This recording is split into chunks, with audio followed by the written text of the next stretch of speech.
Merhaba, bienvenidos al canal. Vamos a iniciar el resumen de las noticias sobre Turquía y su región que hemos tratado en las últimas horas en Hispanoatolia. Bueno, jornada que hemos dedicado en primer lugar al fútbol. Última hora ayer, acababa la jornada número 14 de la Liga de Fútbol de Turquía, con varios partidos interesantes. Uno de ellos era el que enfrentaba en su estadio, en el Şükrü Saracoğlu, al Fenerbahçe, a los Canarios Amarillos, frente a la visita del Gaziantep, del equipo del sureste de Turquía. Un partido que, para el bien del equipo dirigido por Mourinho, salió con victoria del Fenerbahçe, con cierta complicación en la primera parte, pero finalmente el Fenerbahçe pudo conseguir esos 3 puntos tan importantes para mantener la carrera con el Galatasaray por el primer puesto por el liderato de la Liga Turca, que en estos momentos sigue encabezando el Galatasaray, pero le sigue a la zaga el Fenerbahçe. Un partido en el que, bueno, tenéis por supuesto el resumen y el vídeo del partido en nuestra web, la noticia que hemos tratado sobre este tema en hispanatolia.com. Un partido, decíamos, que comenzó con un gol muy tempranero, un gol pasados solo 2 minutos de juego de Oguz Aydin, que recibía un balón robado al Gaziantep y lograba de un puntapié colárselo entre las piernas al portero del equipo rival del Gaziantep, a Sokratis Diaudis, portero griego del Gaziantep. Solo 5 minutos después, en Neysri, este jugador marroquí tuvo una ocasión de oro también, también se quedó solo ante Diaudis, pero finalmente el disparo se fue fuera únicamente por centímetros. Durante toda la primera parte hubo varias ocasiones para ambos equipos, pero sobre todo, hay que decirlo, sobre todo fue el Fenerbahçe, que jugaba además en casa, el que llevó la voz cantante, el que marcó la iniciativa y el que protagonizó la mayor parte de las jugadas de peligro. El Gaziantep, por su parte, prácticamente tenía que limitarse en la mayoría de los casos a jugar jugadas de ataque a balón parado. Y enseguida el Fenerbahçe conseguía robar el balón y atacar la portería rival. Aún así, fue pues ya terminando la primera parte, en torno al minuto 40-41, cuando, en una de esas jugadas a balón parado, Okereke recibía un balón en el área pequeña, luego lograba controlar con el pecho magistralmente, la verdad hay que decirlo, y el jugador nigeriano anotaba para el Gaziantep un gol bastante rocambolesco, bastante curioso. Tenéis, como decimos, el vídeo en nuestra web, y lograba empatar el partido. Así se fue el partido, como empatado a los vestuarios. Como decimos, no reflejaba el marcador, lo que era de hecho un partido dominado por el Fenerbahçe. Y finalmente, ya en la segunda parte, a los 56 minutos, a los 77, perdón, a los 77 minutos habría que esperar para que tras un saque de córner Rodrigo Besao apareciera, si era valer sus 1,90 metros de estatura, para anotar un gran gol de cabeza que volvía a poner al Fenerbahçe por delante. Previamente, decíamos, a los 56 minutos, Saint-Maximin a punto estaba de marcar un gol, conseguía recibir el balón por la banda izquierda, lanzaba un impresionante disparo que iba ajustadísimo al larguero, pero de nuevo el portero griego del Gaziantep lograba salvar in extremis ese gol con una estirada que tocaba el cielo. No tuvo tanta suerte, como decimos, en el minuto 77, cuando Besao lograba empatar el partido. Y ya en los instantes finales, de hecho, de los 90 minutos reglamentarios, Edin Dzeko recibía un pase magnífico, de nuevo, de Saint-Maximin, y prácticamente, ni dejaba botar el balón. El balón le llegaba desde prácticamente medio campo y casi ni dejaba botar el balón. Lo recogía y con el mismo pie lo lanzaba desde el área pequeña, y el balón pues lo colocaba por toda la escuadra y establecía el definitivo 3-1 a favor del Fenerbahçe. Pudo ser el marcador más abultado a favor del Fenerbahçe. Fue una victoria justa, hay que decirlo, pero pudo ser más abultado a favor del equipo dirigido por José Mourinho. Con este resultado, el Fenerbahçe mantiene, como decimos, esa persecución con el Galatasaray. De hecho, reduce distancias porque el Galatasaray no tuvo tanta suerte y en el partido que le enfrentó en esta jornada número 14 de la Liga Turca, en este caso frente al Eyüpspor, al IKAS Eyüpspor, no pudo pasar del empate a 2. Así que el Fenerbahce ahora mismo está a solo 3 puntos de líder, a 3 puntos de Galatasaray. Sí que es verdad que la próxima jornada tenemos derbi entre el Besiktas y el Galatasaray, un partido complicado, aunque es cierto que el Besiktas pasa por una seria crisis de juego ahora mismo, de juego y casi se podría decir que de identidad. Así que lo va a tener complicado el Fenerbahce, pero si consigue una victoria y el Galatasaray vuelve a tener un tropiezo, una derrota sería complicada, pero si consigue una victoria de nuevo, el Fenerbahce conseguiría reducir aún más distancias frente al vigente campeón de la Liga Turca. Bueno, y fuera del ámbito deportivo, pues comentar una noticia muy relacionada con todo lo que está ocurriendo en Siria. Hablamos de unas declaraciones que ha hecho en las últimas horas el presidente turco, Tayyip Erdogan, que advertía este martes al presidente sirio, Bashar al-Assad, le lanzaba una clara advertencia diciéndole que tiene que iniciar un proceso de diálogo político sincero e inmediato con los grupos de la oposición para evitar una escalada de la guerra en Siria y, ha dicho, un deterioro mayor de la situación. Hizo estas declaraciones Erdogan durante una conversación telefónica que mantuvo con el primer ministro iraquí, con Muhammad Shia al-Sudani, en la que ambos hablaron de la situación en el país vecino, en Siria, tras la caída de Alepo, tras esa ofensiva sorpresa y fulminante de los rebeldes sirios. Ha dicho también Erdogan, ha dejado claro en esa conversación con el primer ministro de Irak, que Turquía no va a tolerar que grupos terroristas como el PKK o el YPG, su filial siria, aprovechen esta situación para extender su influencia sobre el terreno en Siria. De hecho, os comentábamos en anteriores episodios del podcast, también en nuestra web, en mispanatole.com, que durante la ofensiva en Alepo, a medida que las fuerzas del régimen sirio de Bashar al-Assad se retiraban, prácticamente huían, se retiraban en masa de Alepo, el régimen, como ha hecho en otras ocasiones, lo que hizo fue ir cediendo sus territorios a las SDF, que estaban integradas en su mayor parte por elementos del YPG, de la filial siria del PKK. Lo que hicieron rápidamente los grupos de la oposición siria fue evitar que justamente las SDF, el YPG, tomara esas zonas al este de Alepo, creara un corredor entre Raqqa y Tel Rafat, o entre Manbij incluso y Tel Rafat. De hecho, Tel Rafat en las últimas horas ha sido capturado finalmente por los rebeldes sirios, en este caso por el Ejército Nacional Sirio, así llamado, que es un grupo, una coalición de grupos de la oposición siria apoyados por Turquía, que controlan toda la franja norte de Siria fronteriza con Turquía. Estas declaraciones de Erdogan, decir además que se producen un día después, lo comentábamos también en el último episodio de este podcast, de que el ministro de Exteriores de Turquía recibiese en Ankara a su homólogo de Irán y insistiese durante la conferencia de prensa con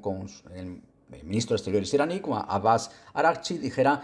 que el problema en Siria no hay que buscarlo en causas externas, no hay que buscarlo ni en un apoyo de Turquía, ni en un apoyo de Estados Unidos o de Israel, como dice, por ejemplo, Irán, sino en las causas de la guerra civil en Siria, que más de una década después siguen sin resolverse. 12, 13 años después, las causas que motivaron la guerra civil en Siria siguen sin resolverse. Y es que en Siria, lo recuerda Turquía, lo que falta es diálogo político, soluciones políticas, negociaciones políticas entre el régimen de Bashar al-Assad y la oposición. Ese diálogo que se inició como el llamado proceso de Astana en 2017, se ha visto continuamente truncado por la posición del régimen sirio, que a día de hoy sigue llamando a los grupos de la oposición terroristas, tanto los armados como los no armados. Se refiere a ellos como grupos terroristas. Y a día de hoy, Assad, o hasta hace poco, Assad seguía manteniendo una posición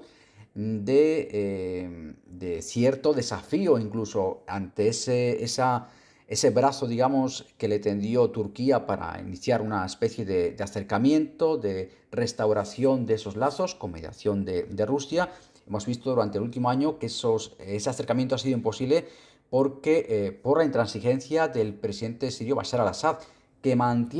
no ha movido un ápice su postura prácticamente desde el inicio de la guerra civil siria. Actúa como si, en fin, como si tuviera una posición preponderante cuando tiene que tener en cuenta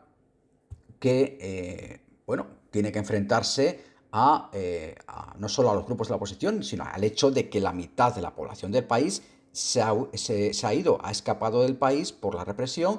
y por las condiciones de la vida en Siria y se han convertido en refugiados. Esta intransigencia de Assad, esta intransigencia del dictador sirio, no obstante, podría estar pasándole seriamente factura ahora mismo. Obviamente, Assad parece no haberse dado cuenta, hasta la caída de Alepo, por lo menos, de que ya no cuenta con los apoyos que contaba, ni dentro ni fuera del país. Y es que es un hecho que sus principales valedores, que eran Rusia, Irán y también las milicias chiíes de Hezbollah en Líbano, no están en condiciones de prestarle la misma ayuda que le prestaron años atrás, por ejemplo, para la misma captura de Alepo, o para arrinconar a los rebeldes sirios en regiones como Idlib, como la provincia siria de Idlib. Y esto también, pues no sabemos si la caída de Alepo habrá hecho despertar a Assad, pero es un hecho que hasta ahora Assad ha mantenido, se ha envalentonado, con esa ayuda que le han prestado durante años esas fuerzas, se había envalentonado, y ahora mismo lo que se está encontrando el régimen sirio es que ha quedado en evidencia, como hemos contado, como venimos contando estos días, que su poder era muy débil, que sus fuerzas realmente eran muy débiles y que su influencia real, su control real del país es muy débil. Eso explica también, por supuesto, el rápido avance de los rebeldes sirios. Es evidente que si hubiese habido un apoyo de la población, no masivo, pero de forma importante incluso, eh, al régimen sirio, los rebeldes sirios habrían tenido absolutamente imposible ese avance tan rápido. Y lo que ha ocurrido, para explicarlo de forma rápida y sencilla, es que por un lado las fuerzas con que contaba el régimen para defender todo el norte de Siria estaban mal equipadas, mal preparadas eran insuficientes, y por otro lado que tampoco contaba con el apoyo de la población civil, que en muchos casos hemos visto en todo tipo de vídeos dando auténticos recibimientos de héroes a los rebeldes sirios cuando tomaban incluso la propia Alepo. Pero es que además el régimen sirio ahora mismo está teniendo serios problemas de reclutamiento para hacer frente a esa ofensiva. Venimos contando que ahora mismo los rebeldes sirios están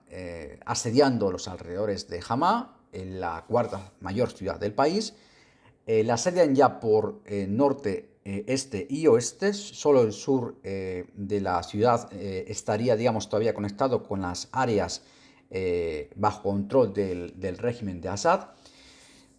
Y el régimen de Assad está intentando, o ha intentado en los últimos días, montar una defensa improvisada para frenar esa ofensiva rebelde y evitar que cayera también Hama. El problema que está encontrando el régimen de Bashar al-Assad es que necesita rápidamente reclutar de forma apresurada más fuerzas para hacer frente a esa ofensiva de los rebeldes. Y lo que se está encontrando el régimen sirio es que la gente no quiere alistarse, ni siquiera ofreciendo, como se está ofreciendo,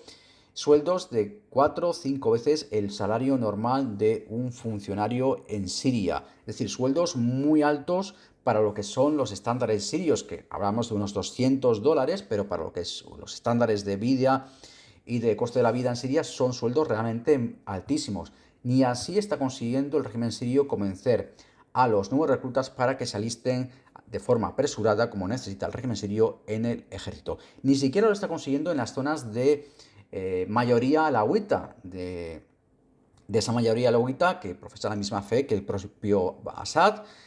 Tradicionalmente, obviamente, los alawitas han sido los más favorables a Assad en Siria,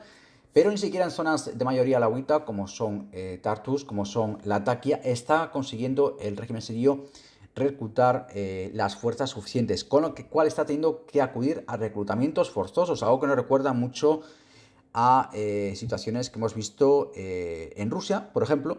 pero que también nos recuerda a situaciones que hemos visto en otros países precisamente justo antes de que muchos regímenes dictatoriales acabasen o por lo menos que tuviesen ya contados sus días. En fin, seguiremos hablando, por supuesto, en los próximos días, tanto en nuestra web como en nuestras redes sociales, de todo lo que está pasando en Siria, que desde luego va a dar mucho, mucho que hablar.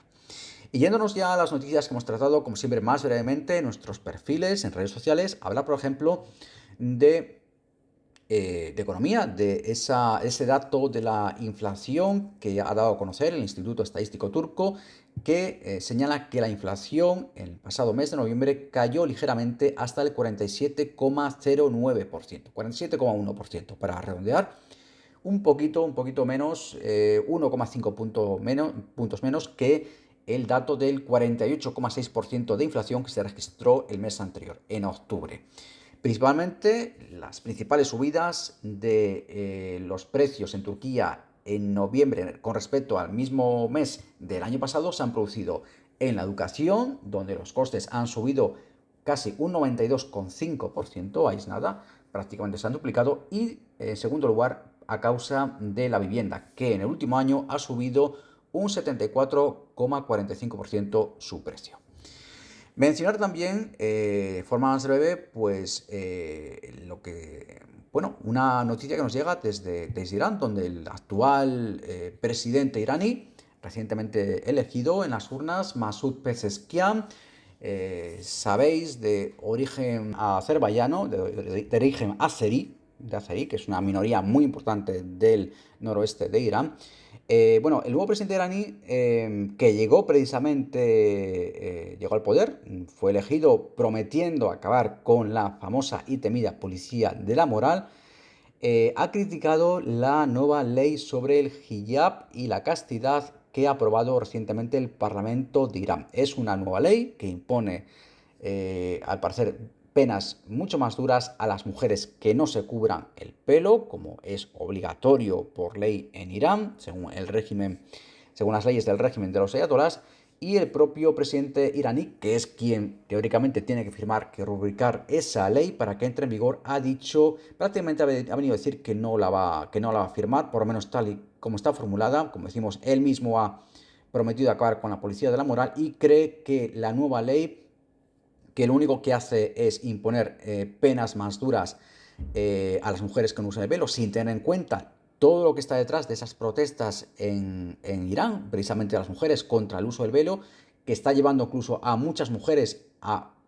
públicamente no cubrirse el velo a modo de desafío al régimen, ya precisamente esa policía de la moral. Ha dicho el presidente iraní, decíamos, que cree que de imponerse, de llevarse a cabo esa nueva ley, lo que va a conseguir es amenazar la paz social del país y traer, ha dicho, todo tipo de perjuicios y de problemas. Y por último, mencionar ya casi a modo de anécdota otra noticia que hemos tratado en nuestras redes sociales.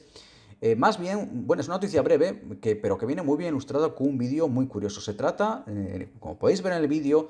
si acudís a nuestras redes sociales, de un extraño robo, de un curioso robo que tuvo lugar en una joyería del distrito de Fatih, en el centro histórico de Estambul. Un ladrón que al parecer pues, estaba merodeando por la zona, habían visto ya a este individuo merodear por la zona y las proximidades de la joyería. Las cámaras de seguridad captaron cómo este individuo agarra un adoquín de la calle, un adoquín de grandes dimensiones,